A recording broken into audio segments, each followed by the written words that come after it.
करीमा या नाम नबिता करीमा माशमा दोस्ते करीमा मेलबे करीमा मारंगे करीमा मना वो करीमा ताए तो चिंचो करीमा शहीद कने तो चिंचो करीमा शहीद कने आज माते करीमे पैदा कन आज लोग करीमे पैदा भी करीमा लुम्मा बिकता मर्ची माँ छोरा बिकते माशमा दोस्त कुर्सी माशमा दोस्त की मर्ची छोरा है उसी वस्ता आमच्या ते सारिया में ब्राती कोष्टा मैं ग्वारी कोष्टा बिला अफसोस के मर्ची में माँ की कुश्ती मर्ची में माँ की कुश्ती मशमे ज्यादा वाद नजीरा के सर्दियां नी रोज वाद कम में मौती आयो कि मेहमानों को दसबंदी का नाम क्या ब्याया वतिया आला न दर्शान बिकना जहां भीगे दुपट्टे जब तुम माँ के खून से भीगे जहां भीगे दुपट्टे जब माँ के खून से भीगे जहां ये उम्र बेचारी वहां मरने से पहले तो बगावत फर्ज होती है वहां मरने से पहले तो बगावत फर्ज होती है इमाम आज़म यूसुफ मसीह खाना दसबंदी का नाम क्या ब्याह होती है आला न दर्शान मनी जागा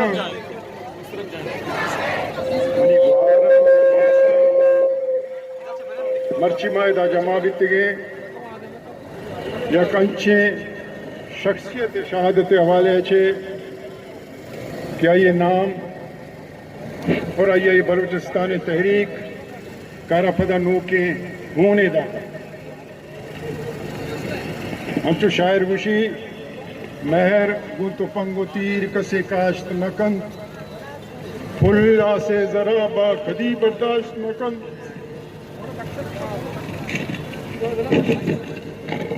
इक्कीस जमजील मिशीन बम तो आजादी चौला कसे दाश्त हो जाए मैंने सब अफसोस है कि बच्ची करीमा बलोच डोले में शर्रे जागे जनक लेकिन मैं पाकिस्तान की रियासत को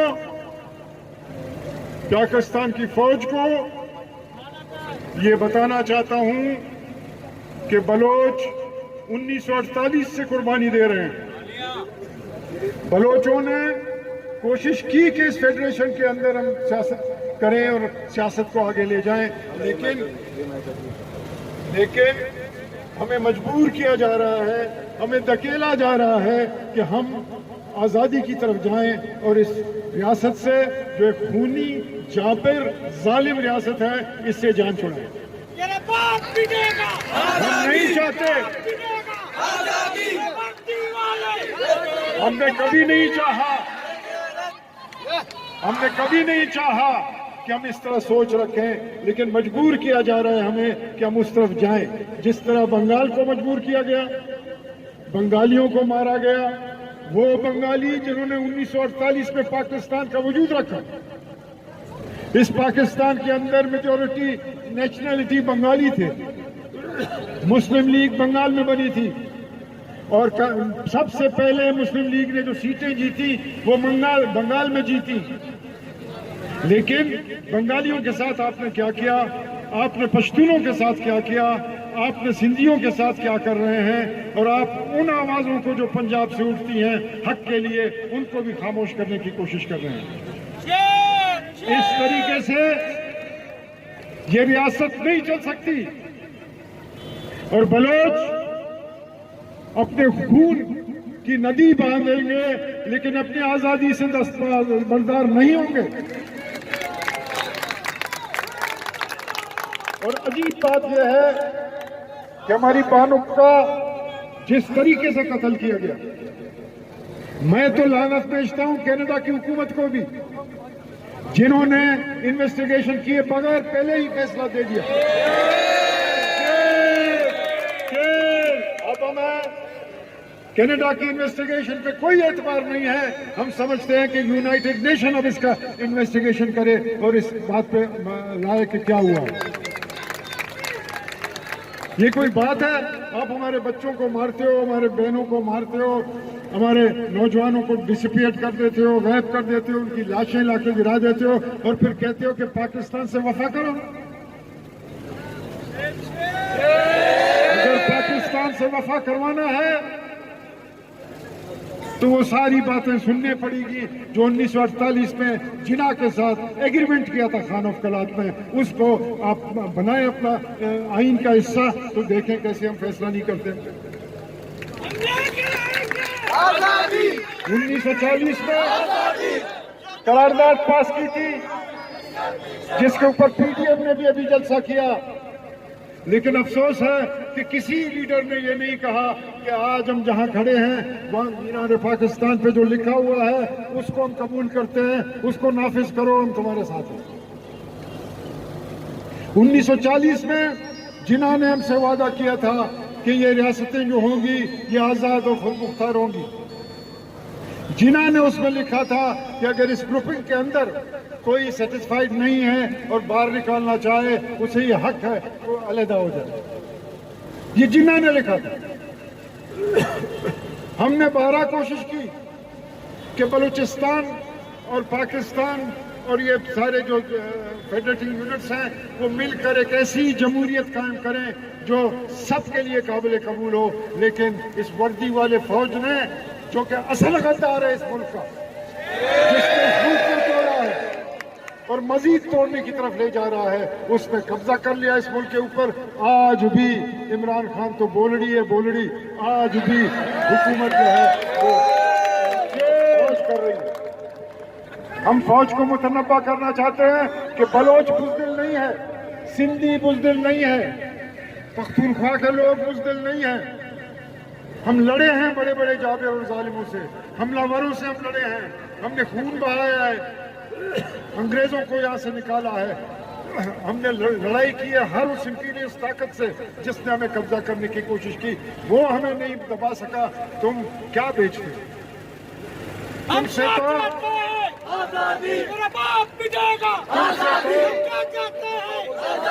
तुमसे तो तुमसे तो कश्मीर भी नहीं बचाया जा सका, जिसको आप कहते थे कि हमारा शहरग है जी, वो शहरग मोदी ले गया। अब आप छोले बेच रहे हो कि जी हम इंटरनेशनल उसमें जा रहे हैं, हम फैलाना जा रहे हैं, हम ये जा रहे हैं, वो हिंदुस्तान रोजाना हम पर हमला कर रहा है, हमारे लोग मार रहा है। उस दिन आपको तनख्वाह क्यों मिलता है? लड़े ना, लड़े। फिर कहते हैं कि जी फौज के खिलाफ कुछ मत कहो, फौज को कुछ मत कहो। क्यों जी? हमने आपको कहा था फौज में जाओ, आप तो लूटमार की खातिर फौज में भर्ती हुए। आप इस सरहदों की हिफाजत के लिए नहीं भर्ती हुए।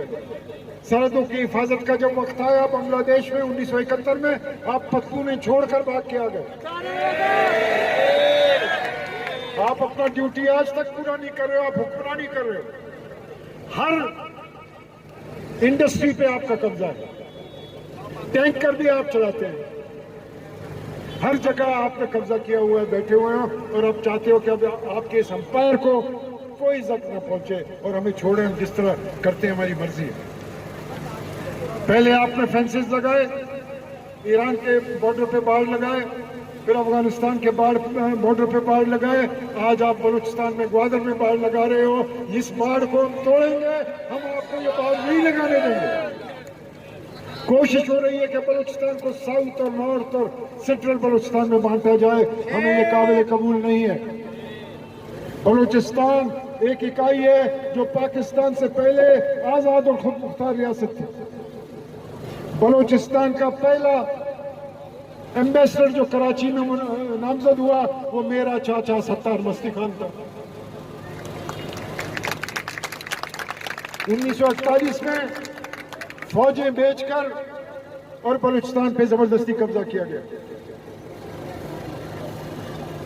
टिक्का खान की शक्ल में।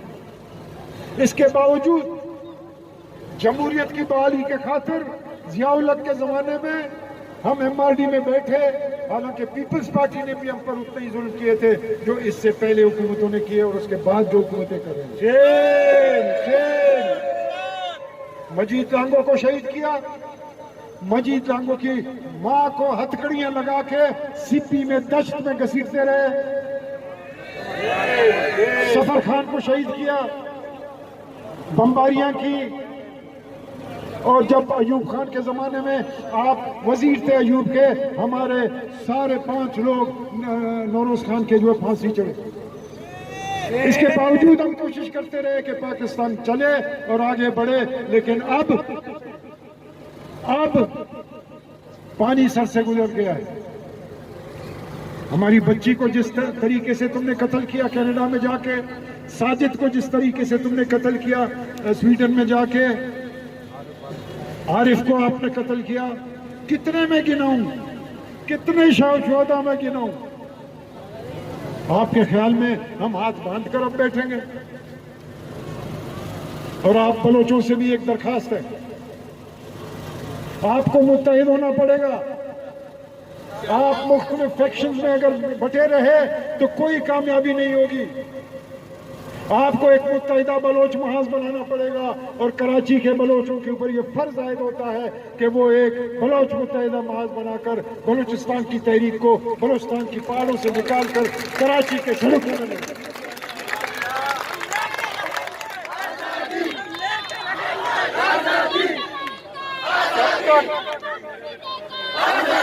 बनाएंगे। जब तक बलोच, सिंधी मजलूम कौमियत, पश्तून कौमियत इनके साथ मिलकर अपनी लड़ाई नहीं लड़ेगा, ये लड़ाई बहुत मुश्किल होगी। हमारे लिए मुश्किल बात यह है कि बलोच उस खित्ते से ताल्लुक रखता है जिसका सरजमीन जरखेज है, जो बहुत ही दौलतमंद सरजमीन है। हमारा दुश्मन हमारा दौलत हो गया। हमारे दौलत के ऊपर अमेरिका की भी आंखें हैं, हमारे दौलत के ऊपर मुख्तलिफ साम्राज्यी मुल्कों की आंखें हैं, जमी हुए हैं कि किस तरह हम इसका लूट खसोट करें। बलोच के लिए आज के हालात में हम देखते हैं कोई दोस्त नहीं है बैरून मुल्क में। अगर हम समझते हैं कि कोई दोस्त है, हम गलत फहमी पे हैं। हमें ये लड़ाई अपनी मुत्तहिदा शक्ल में अपने बाजुओं से लड़नी चाहिए, जैसे कि गुलबी भी लड़ी थी, जैसे कि और हमारे साथी लड़े थे बैरूनी साम्राज्य के खिलाफ। तो फर्ज आयद होता है हम बलोचों पे, खासकर शहर में रहने वाले बलोचों पे, जो मिलकर यहाँ के मजलूम कौमियतों के साथ और मजलूम तबकात के साथ मिलकर अपनी जद्दोजहद नहीं करें। आप देख रहे हैं कि आज मजदूरों को निकाला जा रहा है, स्टील मिल के मजदूरों को निकाला जा रहा है, और स्टील मिल के मजदूरों में अक्सरियत बलोचों की। जहां बलोच नौकरी कर रहा है उन कारखानों को और उनसे निकाला जा रहा है, बेदखल किया जा रहा है। तो इसलिए ये फर्ज आप पर आयद होता है, सिर्फ रैलियां और सिर्फ क्या प्रेस क्लब के सामने टेंट लगाकर बैठकर भीख मांगने से कुछ नहीं होगा। कब तक मुतालबा करते रहेंगे? क्या हो रहा है इस मुतालबों के जरिए से? कोई फर्क नहीं पड़ता इन जालिम और जाबरों पे। इनकी आंखें बंद हैं, इनके कान बंद हैं, ये अंधे हैं, गूंगे हैं, लूले हैं। तो इनके साथ अब आप देखेंगे कि खैबर पख्तूनख्वा से पीटीएम का जलसा इधर आया हुआ, और आज भी अली वजीर को पकड़ के बंद किया हुआ है कि उसने रियासत के खिलाफ बगावत किया। मैंने अपनी जिंदगी में जितनी भी जद्दोजहद की और जितनी दफा पकड़ा गया, मेरे ऊपर सारे इल्जाम यही थे कि ये मुल्क दुश्मन है, ये रियासत दुश्मन है, क्योंकि मैं बलोच था। 1977 में जब मैं लियारी से इलेक्शन लड़ रहा था पीएनए के टिकट पर, तो उस वक्त यहाँ पर एक एफआईयू का कर्नल था अमीर मोहम्मद खान, उसने लियारी के थानों को यह इंस्ट्रक्शन दिया था कि इस शख्स को किसी तरीके से जीतना नहीं चाहिए, क्योंकि ये पाकिस्तान दुश्मन है। तो दोस्तों, आपने अगर अपने हुकूक हासिल करने हैं, आपको मुत्तहिद होना होगा। आपको इधर बैठकर भीख मांगने से कुछ फायदा नहीं होगा। आपने अमली जद्दोजहद करना होगा। आपने आज अपना इतना बड़ा जो आपने मुजाहिरा किया है, इस मुजाहिरे को अब तंजीमी शक्ल देने की जरूरत पड़ेगी। आपको इस पूरे कराची में हर इलाके में तंजीमी शक्ल इख्तियार करनी होगी और एक मुत्तहिदा बलोच प्लेटफॉर्म बनाना होगा। ये नहीं कि जी वो फिलाने तंजीम का है, ये फिलाने तंजीम का है, वो उस तंजीम का है। डिवाइडेड हाउस जो है कभी भी जीत नहीं सकती, और जितने आप डिवाइडेड होंगे उतना दुश्मन और भी ज़्यादा आपके डिवीज़न को वाजे करता है और आप सबको फिर मिलकर मारता है। तो दोस्तों और साथियों, आप सबको मैं अर्ज़ करता हूँ कि अगर आप चाहते हैं कि करीमा का खून रंग लाए तो एक मुत्तहिदा मुश्तरका जद्दोजहद की तरफ आपको और कौमियतों के साथ, मजलूम तबकात के साथ मिलकर जद्दोजहद करनी होगी। ये मेरा बहुत बहुत शुक्रिया।